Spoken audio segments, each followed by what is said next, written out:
everybody, and welcome to a very special video installment of the B-Movies podcast. With us is Academy Award-nominated writer-director John Sayles. His latest film, Go for Sisters, is in theaters November 15th. Let's take a look. This is Bernice. Her son's gotten into some mess on the other side. It's not my world. There was this big bust in Nogales, and the snakeheads get hauled in, and Rodney's still in TJ with this new girlfriend. So that's who gets snatched by the Chinos. Unless they took $1 million of your money, you got an army to get it back? I would forget about those boys. What is it you want to buy? An African-American male by the name of Rodney Stokes. We're more interested in the other kind of travel. Other? Like crossing the border illegally. They have an American. So? They're cutting pieces off of him every day. Pretty soon there'll be nothing left. Mr. Sayles, this movie is, okay, it's like a buddy picture. It's a detective picture. It's a socially conscious picture about immigration. Road movie. It's a road movie. It's like a dirty cop movie. Do you just get bored writing one thing? Like, how does this... Yeah, you know, I think no matter what you're writing, you always have to be aware of genre, whether you surrender to it or not. It's part of the conversation between the audience and the movie. So if an audience comes in and they say, well, this is a genre movie, they have certain expectations, and they like it when you throw a few twists on them, but you can't twist all the way out of the genre, or they're a little bit lost.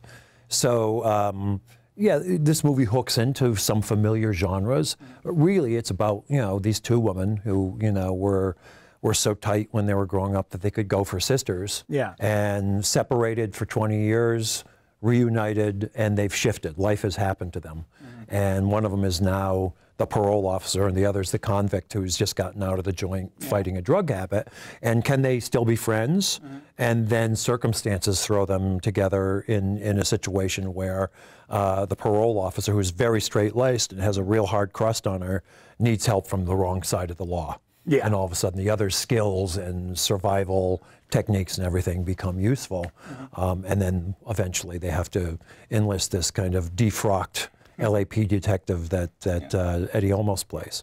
But the interesting thing about the detective genre, which this very much dips into, I feel, is it requires everyone to be very introspective and dig deep into, and you allow them to dig deep into, you know, there's the Chinese immigration into America through Mexico, there's drugs involved, but also that gives them the opportunity to investigate their own relationship in a way that always keeps things moving, which I really like. Yeah, there are three people who are kind of stuck, and they're not the person that they like anymore.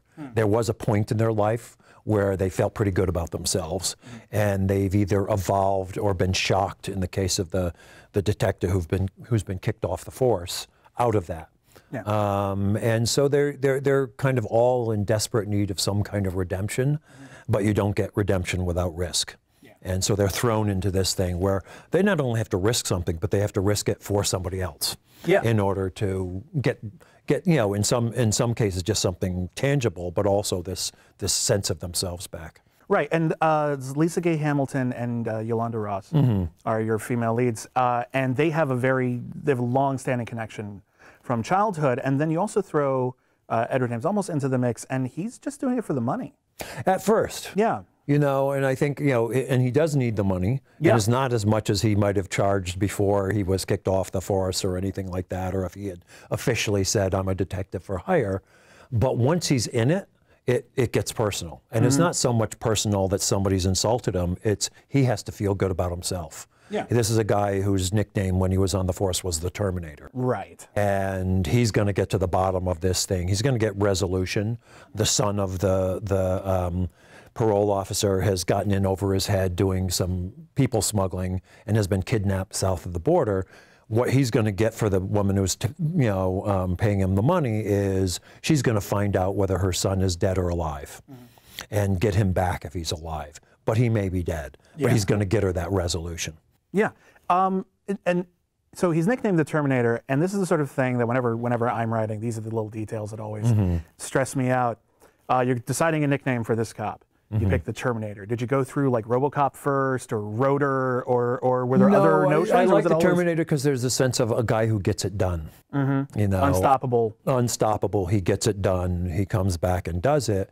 And in the case of the character that Edward Olmos is playing, he doesn't have the badge anymore, but he also barely has his sight anymore. Yeah. He's suffering from macular degeneration, and although he makes a big deal out of getting his gun out of Hawk, his brother-in-law is a pawn guy, he's doing it for show. He can't shoot the thing anymore because he can't see what he's shooting at. Right. But I wanted that sense of he used to be the guy who could get to the end of things, to the bottom of things, and he may not be anymore, and he's got to go find that out.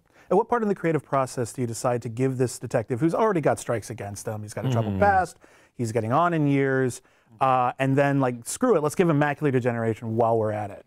That actually came about halfway through writing, and I started to realize, you know what? Edward Olmos, who I knew at that point I wanted to play it, he's a better known actor than the other two people. That gives him a certain weight that goes beyond his character. He's a very forceful actor. Yeah. So you're going to believe that he can really take care of himself. I did not want this to be a case where the guy with the experience comes and bails out these two women who don't know what they're doing below the border. I wanted it to be a case where they all need each other. Why would he need them? You know, he speaks the language below the border, they don't. You know, he's got these connections, they don't. Well, what if he can't see? What if he can't literally drive? You know, there's a point in the movie where he puts a low jack on something that they have to track. He can't read the thing. He can tell them how it works, and he can listen to the beeps, but he doesn't know if it's pointing left or pointing right. They've got to do that for him. Yeah.